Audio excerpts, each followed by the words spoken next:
Hello, guys. Get in here, guys. We are still on the issue of reflection. If issue of you reflecting. So we all, not just me, including me, I have to reflect equally. So as I was saying in my other video, so like I said earlier, if you are struggling with anything, I remember those days that I was still in Nigeria. My home, I rented this flat. So the landlady took me so much like her daughter. So and me, long truth na, I like amala so much. I love amala. I could remember those days I'm looking for best amala spots in Nigeria. I would drive in there, park. I want to eat amala. Even when I travel to Lagos, I'm looking for best amala spots. I even went to the city, what is it called? Is it not Olu Ojuelegba, one particular amala spot that somebody took me to? For you to know, I love amala. So this woman, she's diabetic and she was managing her life so well. This woman, I discovered that then I was very young. I was that kind, 20 something years. And this woman is diabetic. She was my landlady. She always buy these bunches of black plantain at home. She had a garage downstairs. She wasn't using the garage for anything than to stock these unripe plantains, black plantains. She'll buy them in bunches. She buys them as much as even 50 heads. She will buy and stock in there. So she will go down with her children. She had about 6 children, but they're big. Some of them, they were all big then, not very young, but some are in university. They were almost all of them were in university, not just some. So they will go down and they will peel this plantain and take it down to blend. I don't know, they will dry it up first, then blend. She will cook all the food at home for the children, but the only thing she eats is this plantain fufu.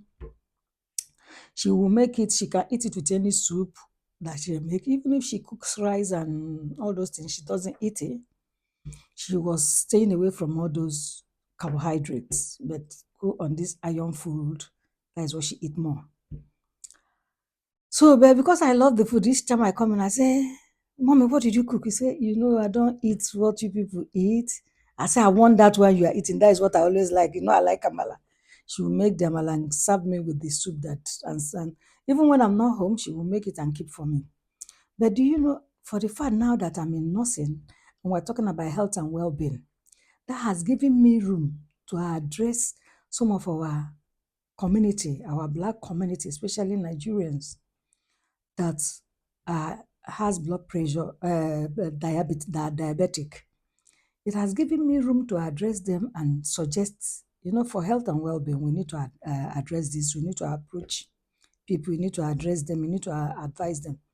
I was able to advise them on this area because that meaning that I never knew I would find myself in this field because I never knew I would be a nurse. Even when I was in Nigeria, I hated nursing. My elder sister was a nurse and a midwife. I didn't like nursing because in Nigeria we call them nurse Eliza. We don't regard them. But coming overseas, I see that it's one of the jobs that you are stable with. So that is why that reflective comes into my mind because God has already put me in the life of this woman to read this thing, to study this thing. That time I was learning those things from her, that this is how she was managing her. She's still alive as I'm talking to you. This woman, if she's too young, she should be in her late 70s or early 80s, but she's still very strong. Because I know when I visited Nigeria the other time, I saw this woman.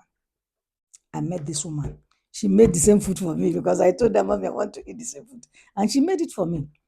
I'm telling you, this is a good idea because I'm really telling you guys that reflect. You will see that whatever you are passing through, God has already placed you in the past there with somebody that is passing through that thing that you are passing through.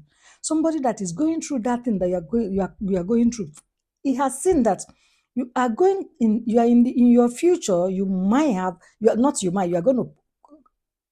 are going to pass through such things.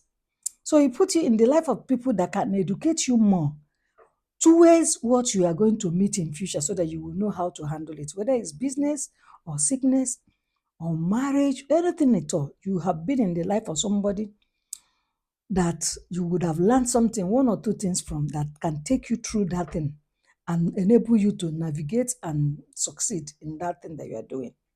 That is all I have for today.